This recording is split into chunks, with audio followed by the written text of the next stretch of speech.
I now pronounce you as husband and wife. In the name of the Lord Jesus Christ, therefore, what God has joined together, let no man separate. You may now kiss the bride.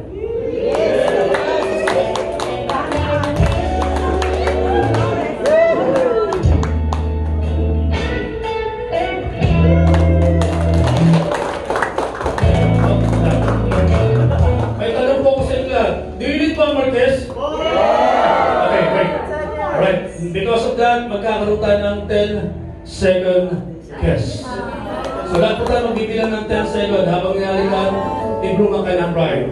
So Nado, take your time. Audrey, malikan mo ang iyong asawang si Ronald. Hindi na po tayo ng 1 to 10. Alright, malakas si Ronald. Now, 1, 2, 3, kiss the bride.